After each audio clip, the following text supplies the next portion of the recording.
describe to me spiritual materialism, and that will be our launching point. And this is, I don't know who coined this phrase, and this is just from random Wikipedia journeys, I'm sure. But the notion, as I understood it, was, say if you're a monk and there is a certain level of enlightenment, a certain spiritual state that you're trying to attain for yourself, that you are, just like one could be materialistic about a car or their possessions, that this is spiritual materialism. Now, this becoming a certain spiritual way is the new thing that they are lusting after. And that is, the whole goal is to not be lusting to begin with, right? So it's, I'm very wary about, identifying as anything. Because I just think it's a slippery slope, and that we kind of I think of how just everything about a person can be commodified these days, and how I think there are there are these issues like when I was talking about spiritual materialism vis-a-vis like wokeness, right? And where it's I think it's very easy because of social media to be visible in one's opinion, which is very different from like doing anything or being anything, right? You're just saying, "Hey, I'm this," and I'm not saying I haven't been guilty of that, and I think at times everybody makes mistakes. But that's one thing that, just reading that phrase and that concept and just kind of sitting with that for a little bit, it's like, I think there's a lot of ways that the ways in which we think about ourselves exist to just kind of, what's the word? Just make us feel better about our own behavior without actually changing it, And so, that's one of the things I'm always trying. And I don't know if this is just a compulsive, I'm, like I said, I don't ascribe to any one religion or philosophy, but I'm very much interested in like trying to live both right and well, if that is possible, right? As well as I can. And that's maybe a tall order, especially if you're like, well, I'm not going to any of these major structures of religion. I think they all have beautiful things to say, and they, I love all of them, but I don't think I can use a structure. I think I have to just I think it just has to be what are you doing now? And are you doing the right thing now? So, I'm very wary about, I advocate, for all kinds of local, I keep an eye on local politicians since the last few years. Maybe that's just like me getting old and, I don't have a family, so I don't have anybody to like yell at. And I'm like, okay. So there's a lot of, changes that I think happen that I don't think get a lot of attention. And so, a lot of the stuff that I focus my time on when I'm not, making music or, if I'm just reading up on things is I think of, recent legislation that is just whatever your gender is, if it isn't male or female, there is just such a huge problem in people's minds. And I just I don't know why that is for the life of me. Because I'm like, here's the thing about that. Your gender doesn't really affect me in any way. My gender doesn't really affect you in any way, unless there's like specific context, or it doesn't have to, right? And so I have had dear friends now that I have seen go through various stages of transitioning, and I some of the proudest feelings I've ever had about another person, right? Mm-hmm. When and I can think of one of them where I didn't see them. Actually, a couple of them where I didn't see them for a significant amount of time, and so you just knew that was maybe in their future, and then just kind of lose touch. Then you come back and I'm like, wow, like you look fantastic, and it's like you're not, it's like different, but like I feel like just and I just, it blows my mind that people are against that. I'm like, people are modifying their bodies in every which way. I'm like, I don't know why is this? I don't. So it gets me very upset. Yeah. And so but again, it's like that is, I because of these getting exposed to things like spiritual materialism, this notion that, I don't even know where I picked it up, but it was just like, well, hey, that's not your struggle. So you have to be careful what you say about that. Right. Like I'm hesitant to identify as anything, but like my experiences thus far have all been heterosexual. So it's like, I can't just be like, yeah, I advocate for this with, and then, can't show up and be the guy that's speaking the loudest. Yeah. And so that's the kind of, that when I see that spiritual materialism in that context taken to the extreme, that's the, when you see these Raytheon with the rainbow logo, it's like, sure, hey, we're making missiles, making missiles to bomb people, but doing it in the name of gay pride. I'm like, okay, like that's, this wokeness has become meaningless, right? Yeah. So in the absence of any sort of structural religious foundation that kind of this side of culture tends to have, that it does seem like a lot of people either came out of religion in some way, sure, and so we don't have as much of a foundation in a sort of cultural and moral framework. Yeah. But then also even people who didn't grow up in religion, but in a way, people that grow up without religion also kind of grow up against religion, because those are the kinds of parents that kind of do that. Right. Sometimes you get a counterexample instead of an example. Yeah, yeah. And so in the absence of any sort of religious community, humans, I feel, tend to kind of look for them anyways. And so wokeness in some regard has become a religion for those of us without religion. And it has, there's a sort of zealotry that is involved in it. And so political activism, you can feel really good about it whenever you achieve something, and real things are being achieved with it. But also it can be equated to that same thing that you feel whenever you have a really good worship experience in a church. And I mean, I grew up Catholic as well, and had been, in Oklahoma, you experience a lot of the variety of different religious experiences, and a similar thing can be experienced whenever you're at a religious, or not religious, a activism sort of space. And so that kind of spiritual materialism can surface in places outside of spiritual specific places.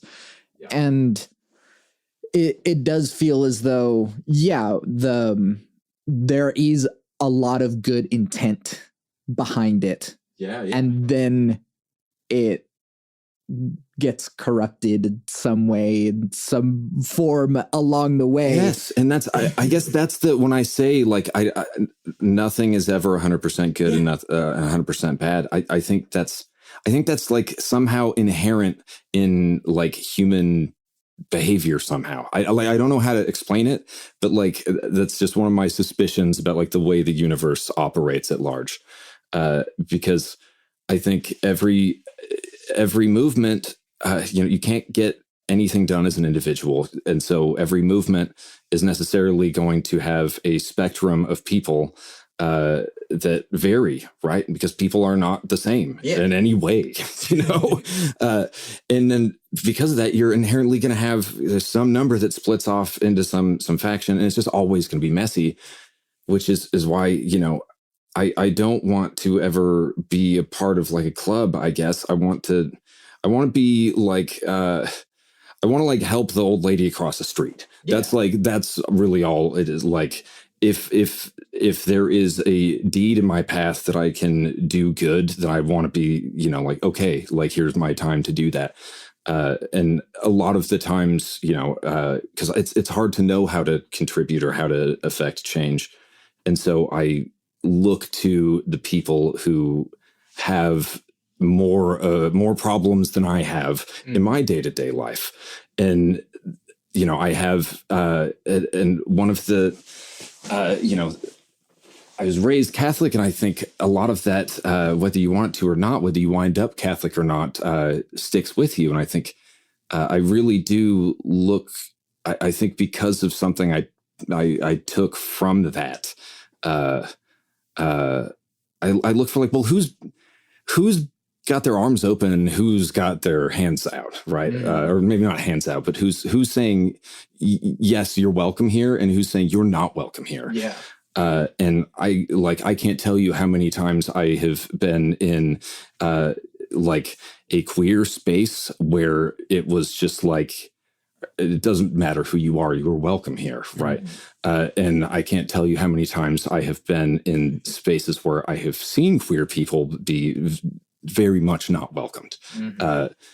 And I just like, I don't know how anybody that read the Gospels could be like, that's, or like what do they call the Beatitudes? I'm like, well, okay, all right. So I think that's where I don't ever want to identify with a religion, because I think it's they all get distorted somehow. They all, and I think that's because there's human actors in them, and every human is subject to their flaws, and sure. So it's just everything comes out messy. Yeah, I don't know if there's some form of decentralized morality structure, like, and in some ways religion tried doing that. Like even Christianity specifically, before it became an institution, was this cult effectively of people doing good things, and historically, and like acts or that at least things they defined as good, right? But they created these communities that were good and weren't contingent on belief, but just were doing good things. And that sort of decentralized moral behavior was there. But then I don't know if is it inevitable that any sort of structure perpetuates and then here's what I think happened. Okay. Somewhere in the, post-war era, right? Because I think that queerness has always been here, and intersex people have always been here. And so I think that this became, as these issues became politicized, I think somewhere in this post-war era of American politics, we became more concerned with our identities than like with what happens in the world, right? It's like, I don't, I think of the support our troops stick on ribbons, right? Where it's like, maybe there's some argument to be made that like there's 99 cents that gets donated somewhere, but I what are those troops doing that we're supporting? And do we, I'm not saying that it's bad or good what they're doing, but why is it bad that you question it? That is very suspect to me, right? So anyways, I'm getting off track. I think there was this focus on the individual identity, and I think what happened there was the people in power always only saw it as men and women, and well, as long as it's that way, and we're making all the money, and they're in the kitchen doing their woman stuff, making food and whatever, then life's great. And I think I just, that has never reflected my experience with women or with men in the world. You know, I'm like, I don't see a clear correlation between what types of interests or behavior or activities you like. And, you know, it all just seems made up to me. And I'm like, this is just, it's just shorthand. It's convenient to say this is male and this is female. Like, I think, you know, the whole thing is just kind of this made up game that we play. Right. But because we need to refer to stuff and we have to be in this material world communicating, you have to have the words, and people associate the words with that identity. And so now we've got the politicization of these pronouns, and, you know, all hell breaking loose, and trying to keep people out of certain sports. And, you know, again, all I think of is, you know, if I break this down to how I feel as like the little boy inside of me, this little Christian boy, it's like, well, Jesus had his arms open. He didn't push people out. I don't feel like it's any more complicated than that. And like, I don't identify as Christian anymore, but I feel like anybody that does, how do you be against anybody based on anything, you know? You know, I think the same way with crime. What we define as crime has largely more to do with how much capital you had access to by your birth, you know, which and a lot of the time is dependent on, you know, the several generations before you, where you come from, or you know, what access those generations had to capital. So, you know, I feel like so much of it is this like crapshoot, but people like to think they're self-made. I don't know. Yeah. This is the first time I'm kind of having this thought. So this is interesting that power, or those in power, like structure because structure is controllable, right? You put water in a cup and you can control the water, but if the water is not in the cup, you can't actually hold it with your hands very well. Right.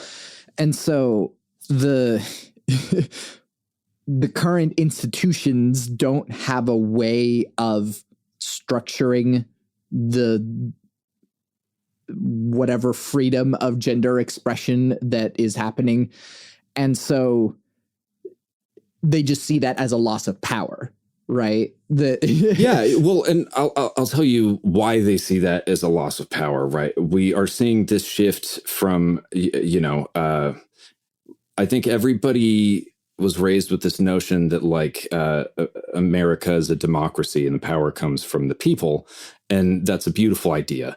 But what, you know, is becoming more and more apparent is that there have always been enormous swaths of wealth, and all laws over time have bent towards that wealth. And I think they bend harder and faster the larger that wealth gets. And that the origins of that wealth are not pretty, I will tell you that.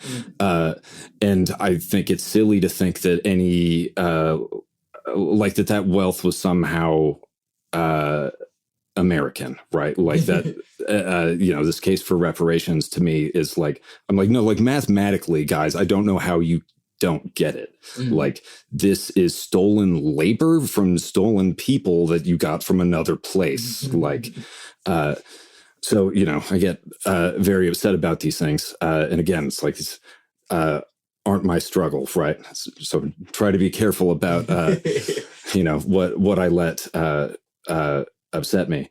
Sorry,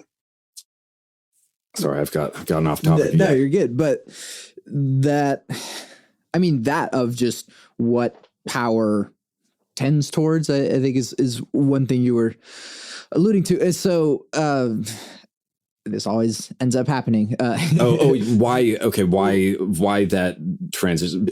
I guess what's happening is they need to control these people that they don't understand in terms of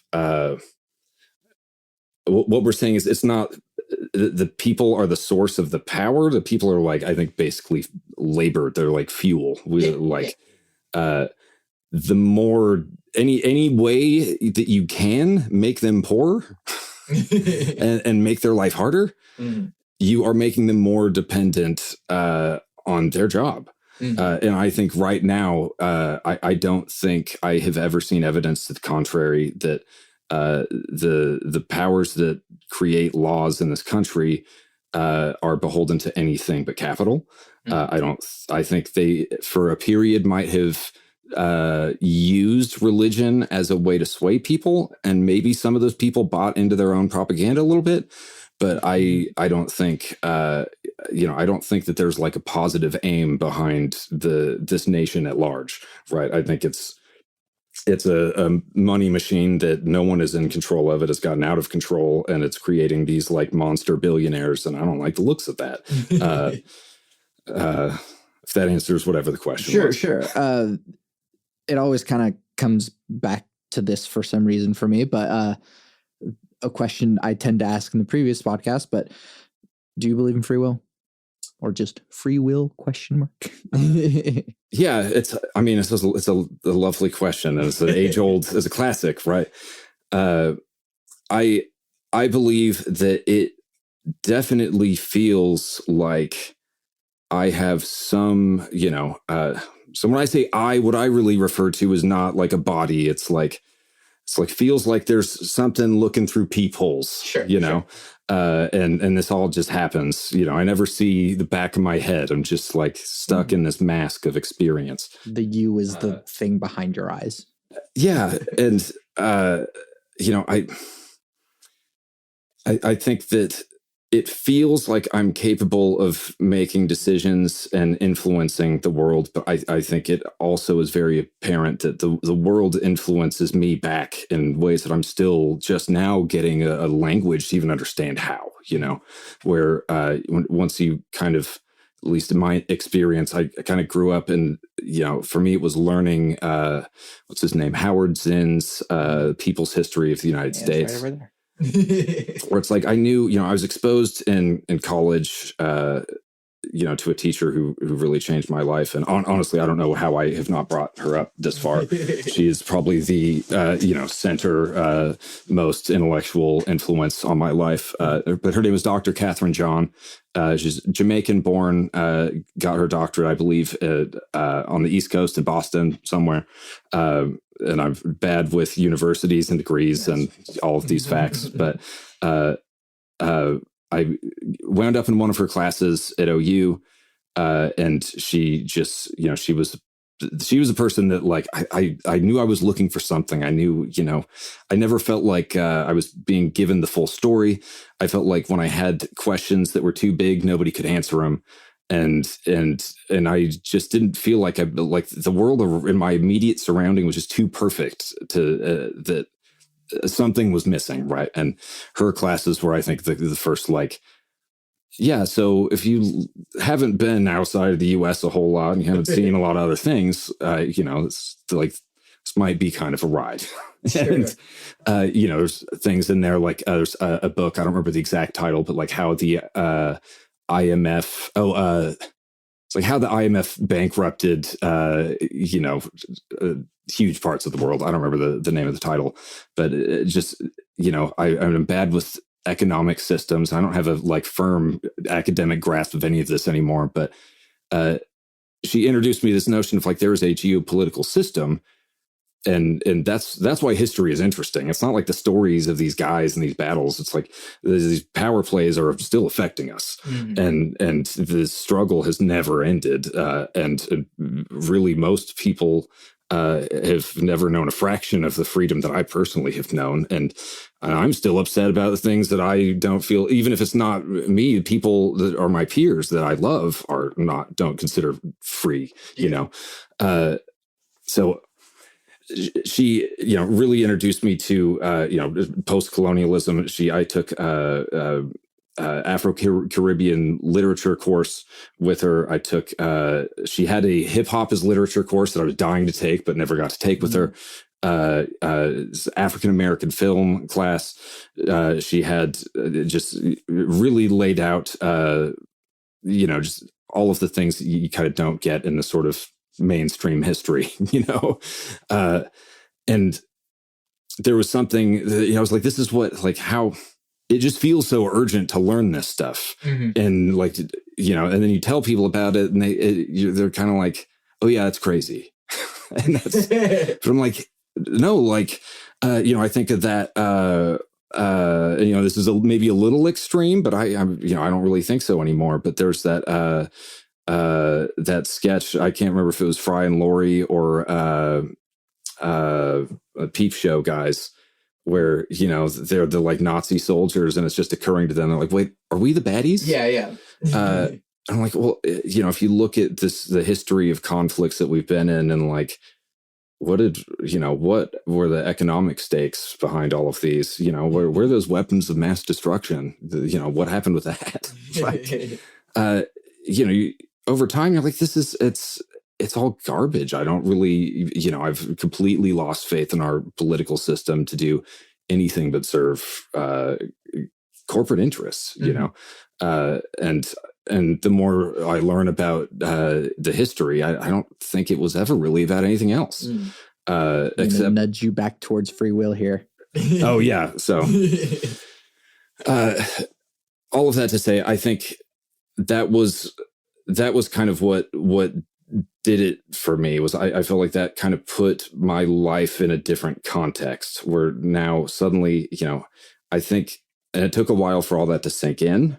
But before that, I was kind of aimless, and I wouldn't have had any idea, free will or not. It didn't seem to matter at the time. It was just like, there was lots of stuff I was interested in, but I just felt kind of tortured and pointless. And, you know, and so there's lots of drug usage, and, you know, a lot of great things happened too in that period. But, you know, as I'm older, I do think that we all have free will. And I think the whole point of life is, to use that free will for the good of everybody. Or what else is the point of being here? I think of that Toni Morrison quote of, you know, this is not a candy game, is I think what she said. Just like, no, you idiot. Like, if you have privilege, like, you should, you know, it comes from someplace. And where does it come from? It's your responsibility to look into that and figure out where it comes from. And you should probably try to make sure that it comes from a good place. And if it's not coming from a good place, then you should probably try to set up a way to transition that to a good place. Sure. So I think we have free will. I think the point of free will is exactly that. Sure. So I don't believe in free will, and the way that we look at power structures sort of changes from that perspective. And so the systems have emergent properties that create tendencies within them. And so this is just like a thread that keeps coming up in my life, and I keep just using it to explain everything. There is a song in a Google Drive folder that I have titled Emergent Phenomena. So I feel you. And the way that systems are structured, like what you said about how when you look at history, there's a geopolitical trend that is going. And I think that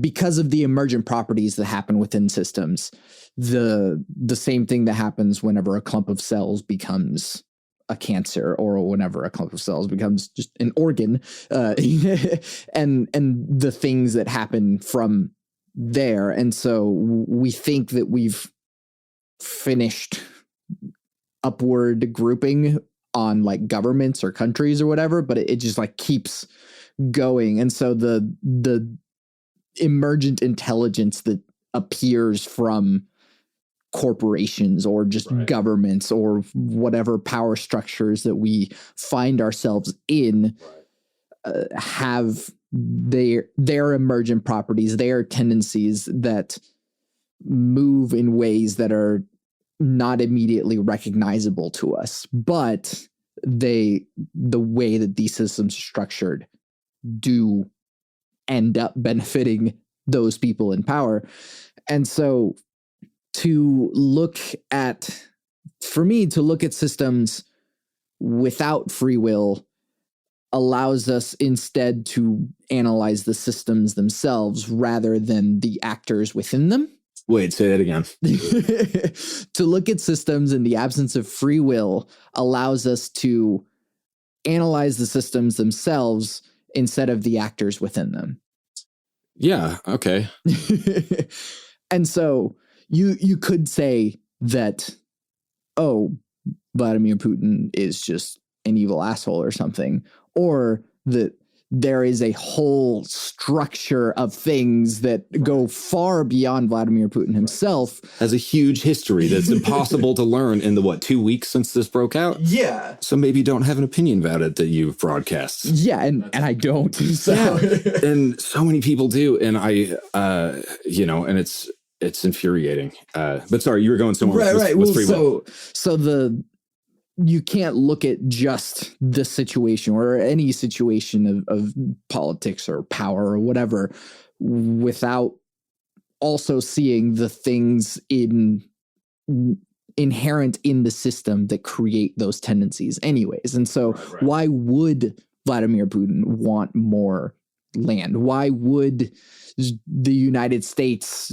use United Fruit to like colonize all of South America all over again?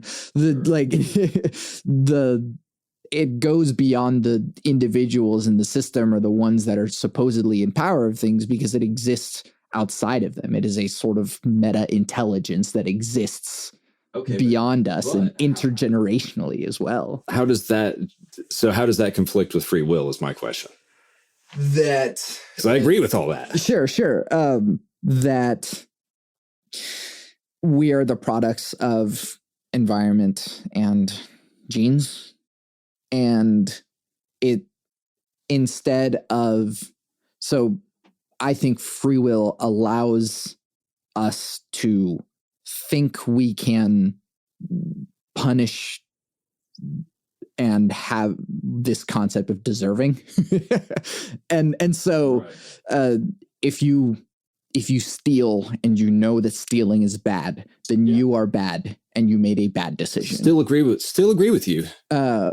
Or many things in life contributed to, and it's very difficult to just start speaking about actions and things happening outside of the way that language is structured around free will. So here's a ridiculous sentence. There are many things that contributed to what led that individual to be forced to do something that is against the law in order to survive, which is just a very long-winded way of saying they had to steal. And I'm still with you. I still think that can all be true, and that free will, I think that even if you have no other choice, that you're still making an action. I think that there is a free will. Because I think that, so I guess I have to address multiple things in what you just said here. And I'm trying to kind of formulate it. But I think what you're saying about this notion of the way capital moves, the way corporations move, and how there's this meta layer. I think you're absolutely right that not only does it obfuscate a certain morality and a certain covers up decision making, but it's designed to do that on purpose. Yeah. Right.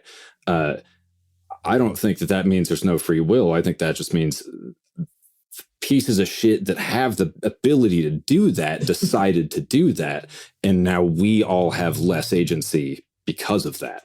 Right. I don't.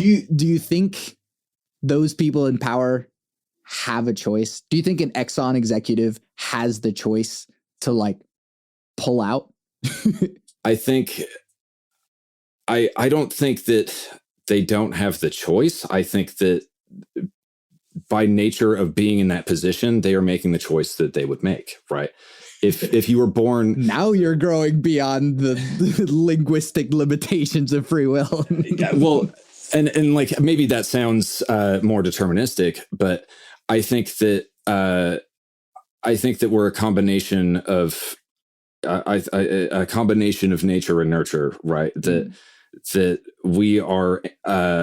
It's impossible to tell the difference between how I affect my environment and how my environment affects me, because everything's messy, nothing is, language is neat little cubbyhole things, but life isn't like that. I think that you can grow up to be, and I think that's, I kind of believe in, at least as a thought exercise, this notion of radical empathy, where you pick, somebody like Donald Trump and be like, how did he get that way? Yeah. And, I didn't finish it because I just didn't care enough about him as a man. But I started to read his aunt or whoever it was, Mary Trump, her book, just because I was just so mad, I was like, oh, why? And how could this person exist? And now he's in charge. And, and I wanted to just understand. I was like, well, what if he just needs something? What if he's just which I think that, I don't think there's a fixing that. So don't get me wrong. But, you see, it's almost, kind of predictable. His rough childhood and, he was the ways that he was treated, he now treats others. I think that it doesn't excuse his behavior, but I also don't think the thing for free will about free will is I think it's very easy to go with the flow of the status quo, with the habit of living.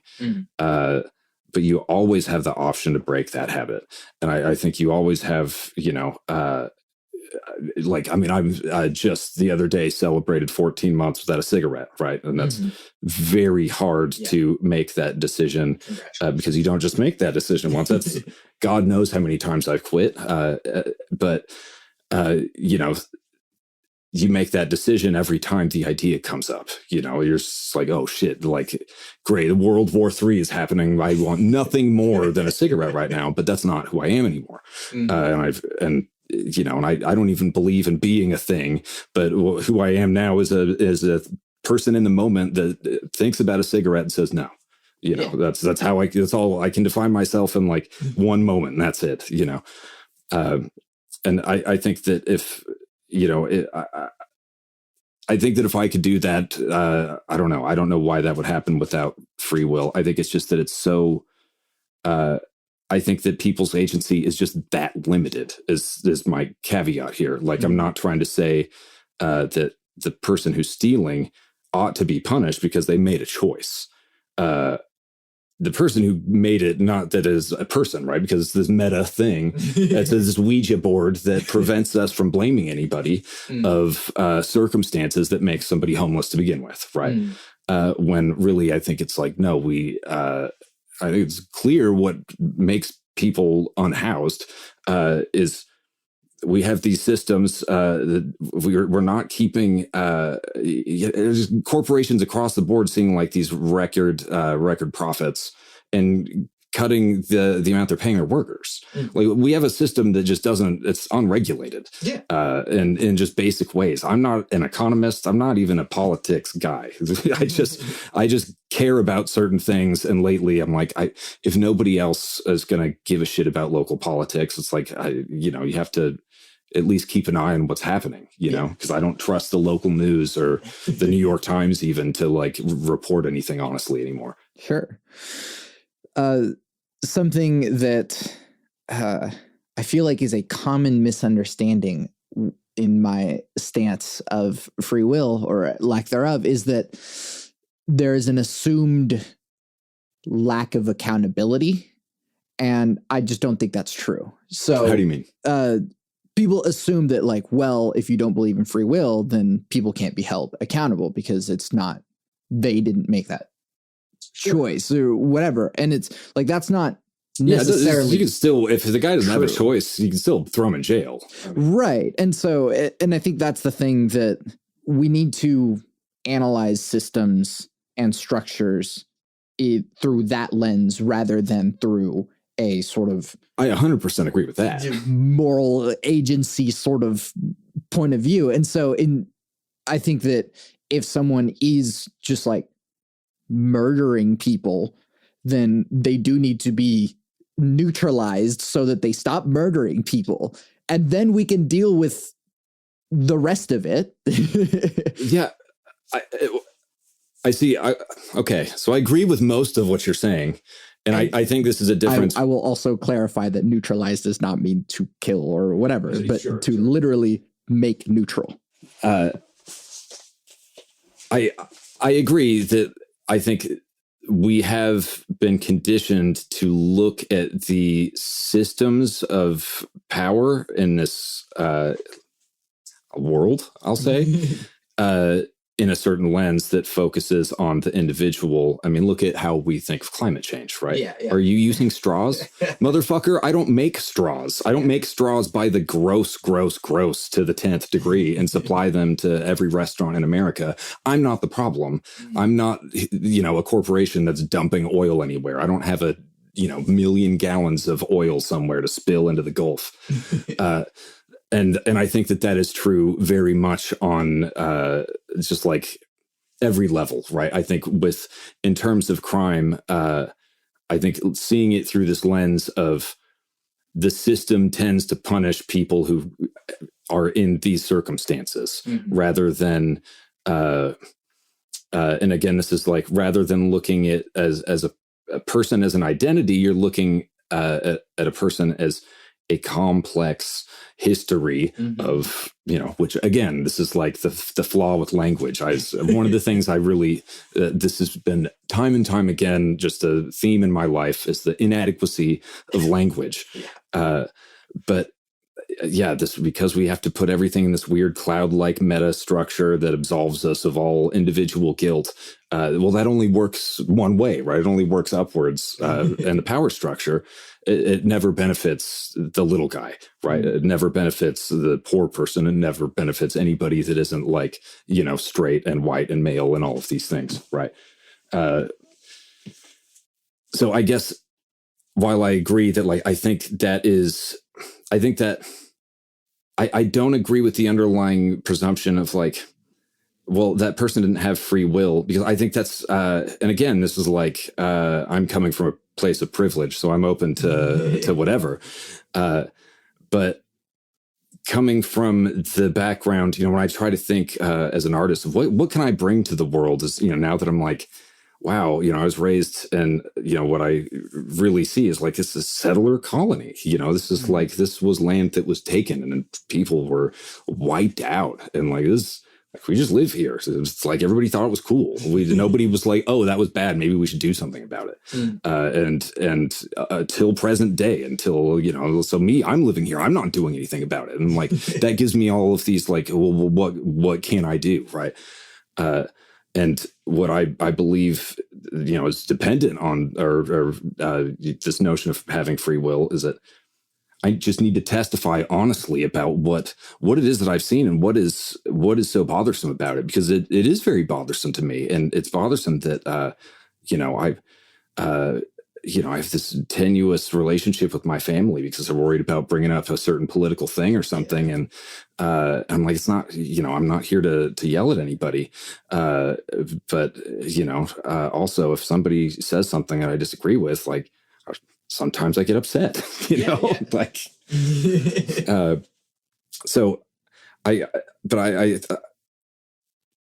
think that it's critical for the people that are in my position, right? When you are on not even the tippity top of the privilege spectrum, but if yours up there, right?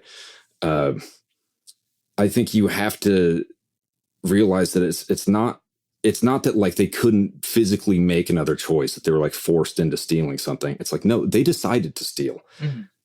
It was a better option to steal. That if you were there, you would have stolen. I was an English major. Because I think everybody hears about a crime and their first thought is oh, that'd never be me. And I'm well, if you had a child and that child hadn't eaten in 3 days and you were in a Walmart and the guy wasn't looking and there's a loaf of bread, you let your child starve? Are you evil? The system that governs the human body and families and love, to me, far supersedes the system of capital and Walmart's rules. But we are so ingrained with those systems that they have infringed upon the human systems. And so that's where I don't want it to be, I don't want us to ever look at the people that are getting arrested or the people that are getting handled horribly by law enforcement as less than human, even if it is a philosophical free agency thing, because they're human as fuck. Their deaths and their mishandling is real. But also, I just think it is really critical that like you can empathize with the guy stealing. Like if you can't do the thought experiment of being like, well, what if my personal complex history played out differently? What if I got, my parents' house got hit by a tornado and I didn't go to college? I was adopted. So I often think like, what if I just wound up just clean elsewhere? Could have happened to anybody, could have landed anywhere, and so there's a lot of, psychologically it's weird, like not Stockholm syndrome. I don't know what you call it, like survivor's guilt almost. Sure. Like I was just born as like won this like human lottery, and like why I don't know, and like what and I see these things like what can I put that into, what can I do with it? And I think it's critical for people that have that privilege see that they do have agency, because our agency, on whether you're privileged or not, I think our agency is largely restricted by the structures of power, and privilege is very relative. If you're a billionaire, you're the most privileged. But I think that there's got to be an acknowledgement of free will that, like, listen, there's going to come a time where, I don't know, there has to be a standing up to the structure of power, right? I don't think that we can continue making Jeff Bezos and like 4 other dudes like hyper wealthy while everybody else can't afford to like get their teeth fixed. But I think that we all make decisions and should be held accountable for our decisions. Just the systems that we do that right now in terms of law and how we define crime are all fucked up. Sure.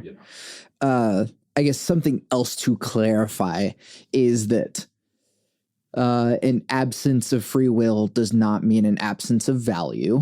That's something. And then that just because the level of apparent options are lesser in those that have less power doesn't mean that even those that have more power and have more quote unquote freedom, they also do not have free will. Is what I'm saying. And so it's more that what you were saying, the extreme empathy of putting yourself in anyone's shoes, whether it is a criminal or where it is a specific criminal in that of Donald Trump, and that you can sort of do that exercise and follow the equation of this is what came out of it. And so then the unfortunate part is also that like we have to face just like the purely logistical or pragmatic ways of arriving at this conclusion, which is, have you ever meditated? Very much so. And so like with Vipassana meditation specifically, you are focusing on the breath, you notice how thoughts arise, and then you try and refocus back to the breath. Have you ever been able to find the source of thoughts arising?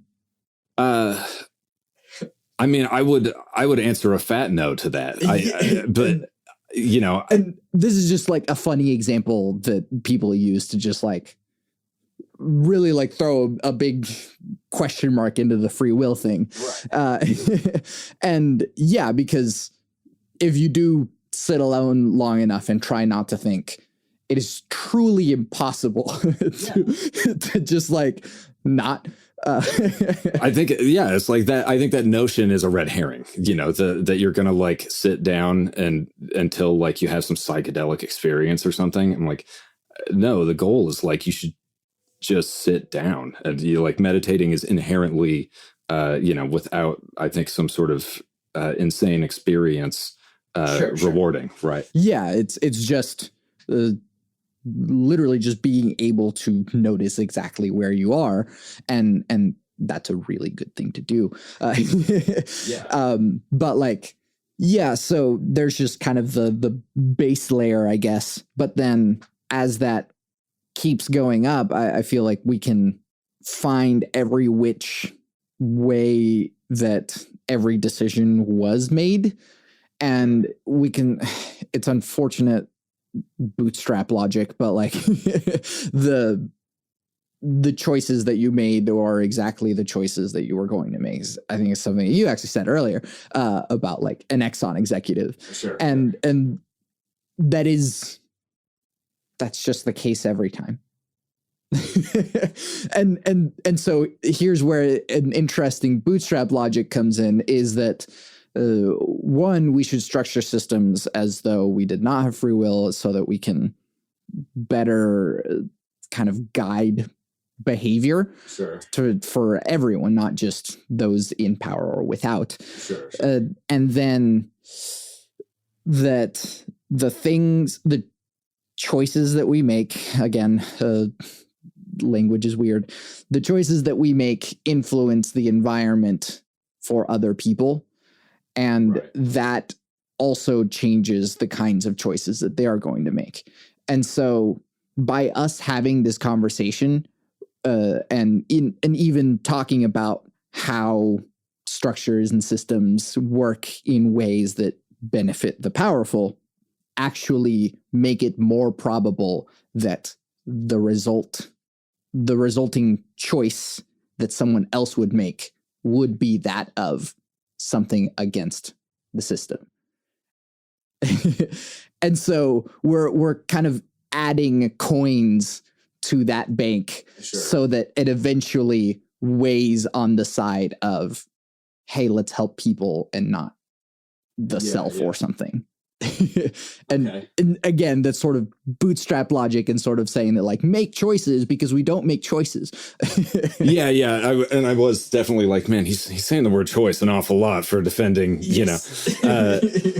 and yeah, I agree with really, I think I agree with the effects of what you're saying, or like the but I think I just have seen too many, and maybe again, this is like the inadequacies of language. It's like, how do you define a choice or a decision, right? Sure. And like, if agency is a thing, is it binary, or is it do you have some agency and sometimes more agency and sometimes less agency? But I think like with all problems of language, because of a lack of better option, until you make a better way to talk about it, you use the existing language. Yeah. And hence why I had to say choice so much. Right. and in the way I see it, I very much, even if, because I have read a lot of things and pondered on this notion of, non-dualism, right? That, that my identifying with this meat suit, this body, just because I happen to be peeping through these peepholes, it doesn't necessarily mean I am this meat thing, right? So I think there's a lot of, you could break down what makes free will, am I actually deciding to do something, or is it just happening because it's the sum of both my actions and all of the actions that happen to me? And it's like, it's kind of 6 of 1, like either way, it feels like I get to choose the stuff that I do within a certain context, because, there's a lot of stuff that I can't afford to do, or there's a lot of stuff that I would do differently if I had different access to money, right? All of us probably would. Like, like if I got paid more, I'd probably be like, I should probably like go to a dentist more often. I should probably like, fix these like things that I haven't done in a long time. It's like, I've got like a tooth that like should have a crown on it that just doesn't have a crown. It's just been like a stump for, I don't know. I'm like, it's expensive Yeah. The world is scary right now. I'm not, I might need that money. There might be some, who knows, Yeah. Um, So going all this back to like changing systems and like kind of activism and all this sort of thing, sure, is that I bring this perspective in order to say that rather than just saying this law doesn't need to be this law, it needs to be this law, we need to kind of look at it a little bit more differently. And so instead of just saying, yeah, people who are trans or non-binary should be able to like make choices in their lives about their own bodies. Sure. But then also looking at the systems that allow those in power to have that kind of power. And so like, how can we structure the system in such a way that they are not incentivized towards those decisions?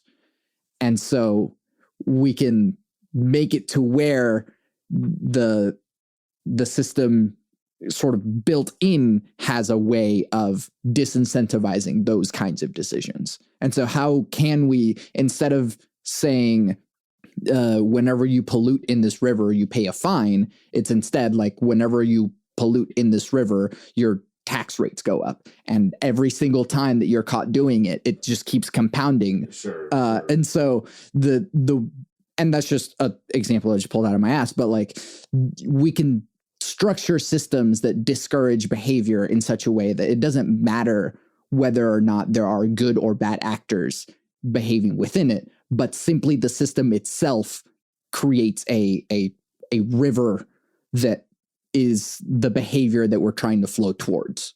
Yeah. I think that essentially, I mean, you're talking about like, absolutely redesigning an economic model, I think, and yes, and legal model,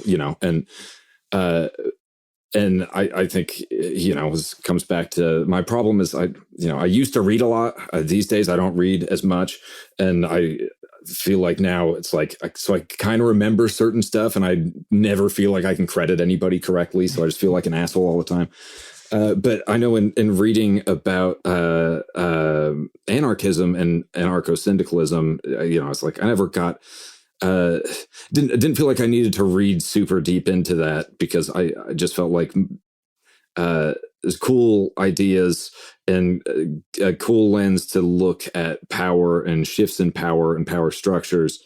But I think of I always try.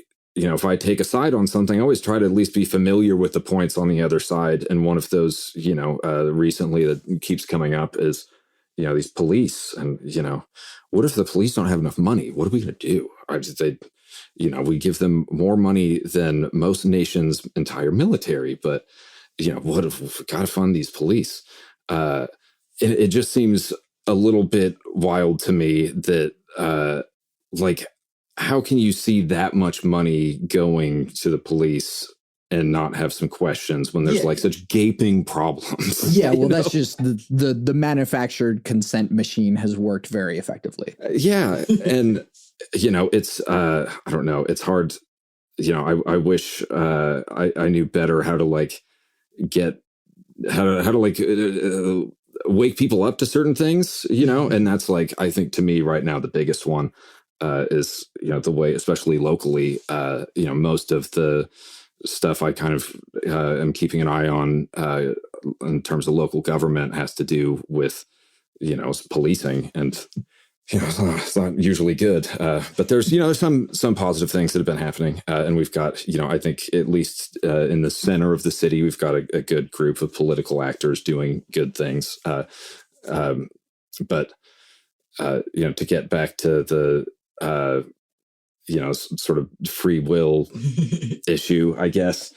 I don't know. I think that even having, I just think that like humans are inherently flawed. And I think it's because, we can talk about a lack of free will when we're within a restrictive structure. But then if that structure falls apart, and it's like there are no rules. If the White House is nuked overnight, and we're just here alive, and we have to now find a way to stay that way, and they're like the rules go out the window, then it's like, well, then what? How do you? And I think structuring power in any way is just inherently difficult, and humans are just inherently messy and inconsistent, and we like to think we're rational, but we're very emotional. And I don't think that there's I think that it's like the free will that screws us up. I think it's the fact that we have free will. I think if we didn't have free will, there wouldn't I think be well, I don't know. Maybe I can't say that. I think maybe you're right, and maybe it's just like looking at it as free will or not doesn't matter as much as the effects of looking at individual agency. Yes, and I think that's more so the point. I think getting too bogged down in the sort of binary of free will or no is not necessarily the point, but more so that the effects of which and having a entire society built around I'm curious to know Christian values built. Has this been tried somewhere? Well, I don't know, but I'm curious if there was But I mean, this is sort of a analytical structure of metamodernism is something that. But yeah, we've been talking for a long time, so I mean, I don't know of a good way to tie a bow on all of that, but yeah, well, and because I guess I like the notion of if you're using that framework to redesign a government and economic system, which God willing, we might be having to be tasked with in the near future. But I think there does have to be a shift. And, what sucks to me is seeing, what makes me feel powerless is not thinking that I have free will or don't. It's like learning about how the Supreme Court works. And then I'm like, and oh God, this is where our laws come from. It's these people. And I'm like, and there's such a structure to get them to ever even be in the Supreme Court. And just the political machines are so huge and convoluted that it's just overwhelming, but I think we're seeing it start to, if not fall apart completely, something's happening, right? Earlier you said that what if the White House was nuked or something? It's it's been nuked. It's been nuked since the 80s, and yeah, and we don't actually know what we're doing, and none of the people for generations have actually known what they've been doing, but they've just been doing, and just it keeps going, I guess. But it is chaos. And yeah. And, it's hard to have a conversation like this and not mention something like the Matrix because it's an easy analogy, but I don't know. I think about this sometimes where this notion that we would need a simulation to be controlled, I think is wild. I'm like, no, I don't think all we needed was just somebody to have a head start. That's all it takes to be okay, now I'm the boss and you do this. And if you don't like it, that's your problem. And I think that's essentially what happened to humanity. We just whoever gets too much power can't seem to wield it humanely. And the cycle repeats. Yeah. And maybe it kind of goes back to something I said a while back ago of just decentralized morality. How much can we both as individuals but also together do things that make the world a better place without any sort of formalized thing that tells you that if you touch your dick you're going to hell. I read, I want to say it was Kwame Ture, which is probably not even pronouncing that right, but how one of his biggest critiques of the American education system is that it actually seemed to discourage people citing direct sources. And so, he kind of used this example of, you can ask an American college student how they feel about, Nazism or Adolf Hitler, and they will, give you a firm negative answer. and I'll be like, what were his views? Have you read any of his works? And I'm like, well, no. And he's like, and it's like, the point isn't that he's, got some good points, but that, there's a lot of what we call education isn't actually education. There's a lot of, anything that we're calling a thing usually isn't really that. There's, the words are so inadequate to describe the experience, and so that's why I'm staunchly on the side of free will, and in most, conversational contexts, right? Because I think it just feels like I'm a wild animal trying to navigate this insane place where people are doing insane things. And, even though I feel like I'm getting old, I feel like I'm kind of just making sense of things and just understanding my place and everything. And, I think all I can really try to do is hopefully act in such a way locally that it improves the locale, because I've got big doubts about you expand much further out of the locality, and like, I don't know what's going to happen, even just like watching this Russian invasion and, the ripple effects where, it has on markets and, and how we don't have money to do just about anything. And there's more homeless people or unhoused people, excuse me, on the streets than I have ever seen with my own eyes. And we're like, there's just billions for war. We got that anytime.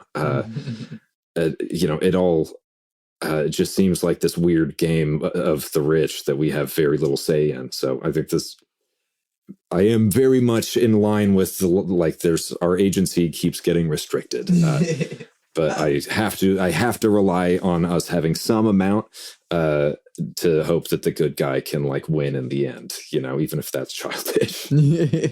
I will at least try and tie a bow on all of this to just say like, think globally, act locally, that sort of thing. Of the closer you get to yourself, the more things that you have the power over. So like, if you can vote, I cannot, but if you can vote, like, do so. And that is at least something that you can do. Yeah. And that's, it's easy to read books and think about like these ideas, right? But unfortunately, the starting place is always right here, right now. Yeah. And like, usually your ideas are pretty far away from right here, right now. That's why they're ideas.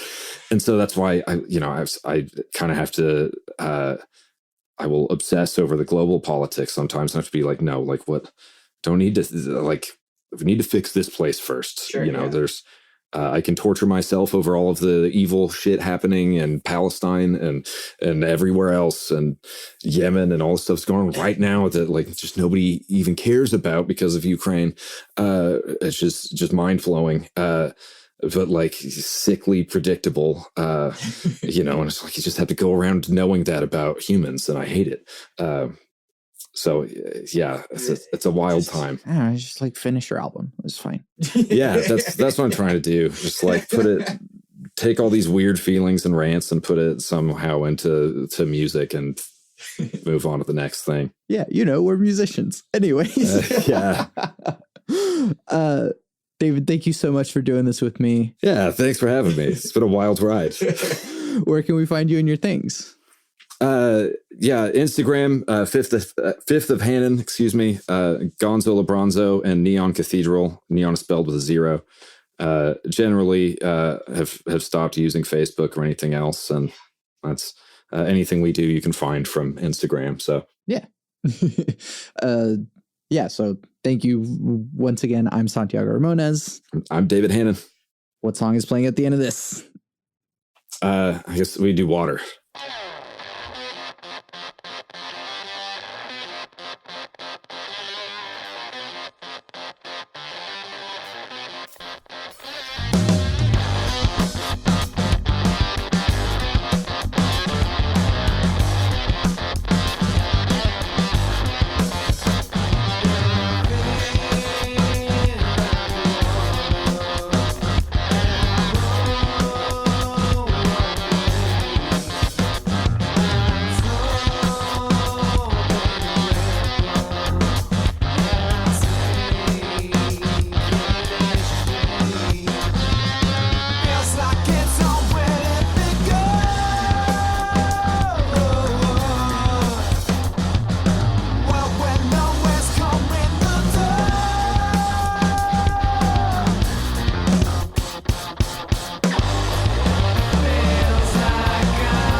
You can find everything that I do on my website, santiagoramones.com. I make music and produce audio. The music you're hearing now is music I made. You can listen to official releases by Santiago Ramones on Spotify, Apple Music, and the other streaming places. Or you can support me directly by buying my music on Bandcamp. I'm working on Hypothetical, my first singer-songwriter album, so if you'd like to hear that at some point, there are lots of ways to support me on my website. There's a Discord server in which we discuss deep topics from the podcast, but it's also a community of beautiful human beings. All the links to all my things are on my website, santiagoramones.com. Please take a moment to rate and review the podcast. It would mean a lot to me to hear what you have to say, and it lets others know what to expect, better than I could ever explain. I want to help the world have deeper conversations, so thank you for listening to and supporting Bit Depth. I was in the podcast for my 3 things. They shape my life philosophy. Those 3 things are: love never fails, it's going to be okay, I might be wrong.